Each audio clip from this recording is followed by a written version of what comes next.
వేదికలు అనుగ్రహించిన మా ఎంపీ గారు, డిస్ట్రిక్ట్ ప్రెసిడెంట్ టికారెడ్డి గారు, ఎమ్మెల్యేస్ శ్యాంబాబు గారు, గౌరవ చరితక్క, వేదికలు అనుగ్రహించిన committee members, district presidents and ఇక్కడ ఇచ్చేసిన ఆర్ఎంపీస్ అందరికీ నమస్కారాలండి. Good afternoon.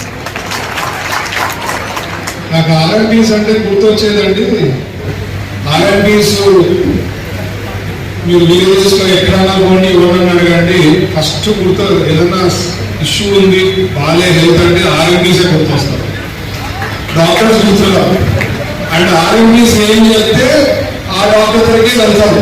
ఇంత పెద్ద డాక్టర్ ఉండేయండి, టాప్ డాక్టర్ ఉండేయండి, స్టేట్లో కానీ నేషనల్లో కానీ టాప్ డాక్టర్ అంటే వాళ్ళు ఆర్ఎంపీ ఎవరు చెప్తే, ఏ హాస్పిటల్ చెప్తే, ఏ డాక్టర్ చెప్తే ఆ డాక్టర్ పోతారు. అంత వాల్యూ ఇస్తారు ఆర్ఎంపీస్కి.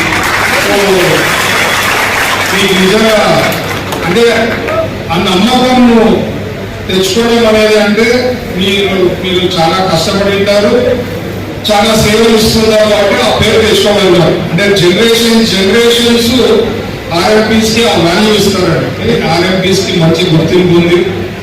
జనార్దన్ గారిని ఏ రకంగా స్ట్రాటజిక్ గా సార్ మీ హానరీ చైర్మన్ ప్రెసిడెంట్ చేశారో మీ ఆర్గనైజేషన్ కి మీకు 80% పనులు అయిపోయినట్లే. జనార్దన్ గారు పట్టుకున్నారంటే అది సాధించేదాంత వరకు ఏదో ఉండదు. జనార్దన్ గారు చెప్పినట్టు చాలా ముఖ్యమైన పాయింట్స్. అన్ని చోట్ల మనకి టాప్ డాక్టర్స్ ఉండరు, అన్ని చోట్ల స్పెషాలిటీ డాక్టర్స్ ఉండరు. మరి ప్రజలకు ఏమైనా ఇష్యూ ఉంటే ట్రీట్మెంట్ చేసే వాళ్ళు ఎవరు ఉండరు. So we should utilise this system. And ఈ సిస్టమ్ ఎప్పటి నుంచో ఉంది, ఇండిపెండెన్స్ ముందు నుంచి ఉండేది. సో ఈ సిస్టమ్ని ఖచ్చితంగా బలోపేతం చేయాలంటే ఏదైనా పాసిబిలిటీ ఉంది, ఏదైనా చేయగలుగుతారంటే ఒక తెలుగుదేశం పార్టీ, ఎన్డీఏ తప్ప ఎవరు చేయలేరండి. అది మీరు గుర్తించుకోండి. ఈ అవకాశం ఇచ్చిన పెద్దలకి ప్రత్యేకంగా మంత్రి సార్ గారికి ధన్యవాదాలు.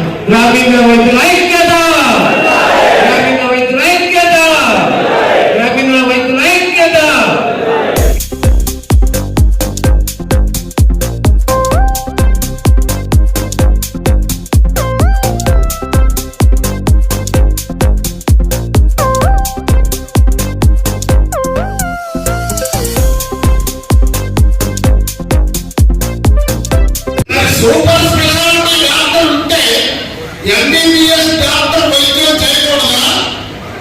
సూపర్ స్పెషాలిటీ డాక్టరే చేయాలంటే ఎంతమందికి అందుబాటులో ఉంటారు? అలానే ఎంబీబీఎస్ డాక్టర్లు వచ్చాక ఆర్ఎంపీలు వైద్యం చేయొద్దంటే మరి ప్రజలు ఏమైపోతారు? కనుక మీరు ఇప్పటికీ మానవాళిని బతికిస్తున్నారు. ఇక్కడ చిన్న ఇబ్బంది ఉంది.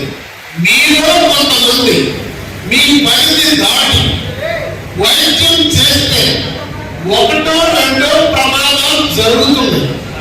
ఆ ప్రమాదాన్ని భూతాంతంలో చూపించే అందరూ నేరస్తులంటే ఎట్లా? అది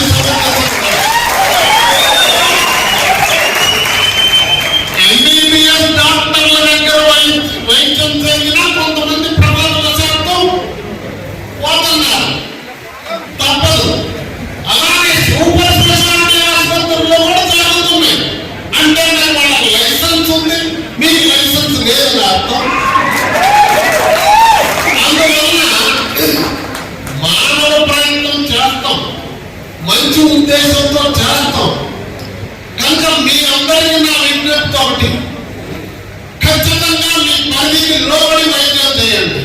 మీకు కాని వైద్యం మీరు చేయాలి. అప్పుడు మీ వ్యవస్థకి మంచి పేరు వస్తుంది, మిమ్మల్ని ఎవరు తప్పు పట్టలేదు. అందుకని మీరు అందరూ కూడా మీ వైద్యం మీరు చేస్తూ సమీపంలో ఉన్నటువంటి క్వాలిఫైడ్ డాక్టర్ల దగ్గరకు పేషెంట్లను తీసుకుపోవడం ద్వారా సేవలు చేయవలసిందిగా, సమాజంలో మీ ప్రతిష్ట పెంచుకోవాల్సిందిగా నేను కోరుతున్నాను. ఇప్పుడు గ్లాసులో నీళ్లు ఉన్నాయండి, సగం నీళ్లు ఉన్నాయి. సగం నిండా ఉందని చెప్తారా, సగం ఖాళీ ఉందని చెప్తారా? చెప్పండి. నేను ఇక్కడ ఏమంటానంటే మీలో 10% లోపాలుంటే 90% చేసే మంచి కొట్టుకొని పోవద్దు అంటాను.